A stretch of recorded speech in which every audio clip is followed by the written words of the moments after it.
Parco regionale della Lessinia, in provincia di Verona. Copre ben 15 comuni e oltre 10.000 ettari di terra. Precisamente sono nella Valle delle Sfingi. Perché?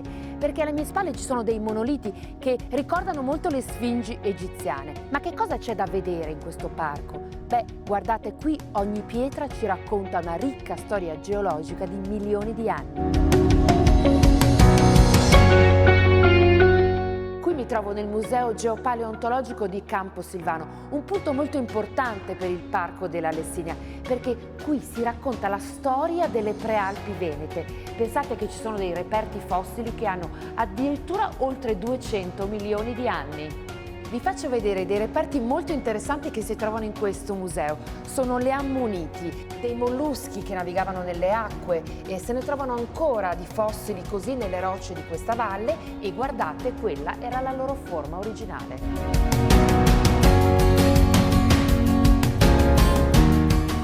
Sapete da chi erano abitate queste montagne 190 milioni di anni fa?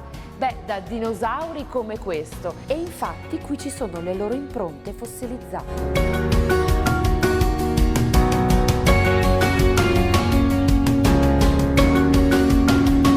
Adesso sto scendendo verso il covolo di Camposilvano, che altro non è che una cavità che si è formata in seguito al crollo di una grotta carsica e pensate che scende fino a 80 metri di profondità.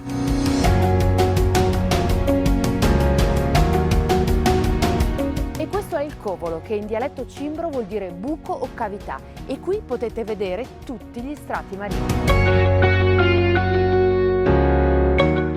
Questa è la pietra più importante dell'altopiano della Lessinia. Si chiama seice ed è a base di silicio, quindi è molto dura e anche tagliente. Ed è significativa perché veniva usata sin dall'epoca preistorica per costruire le armi, per cacciare e anche gli utensili per vivere. Ecco, queste sono delle ricostruzioni di pugnali, oppure abbiamo la ricostruzione di un'ascia.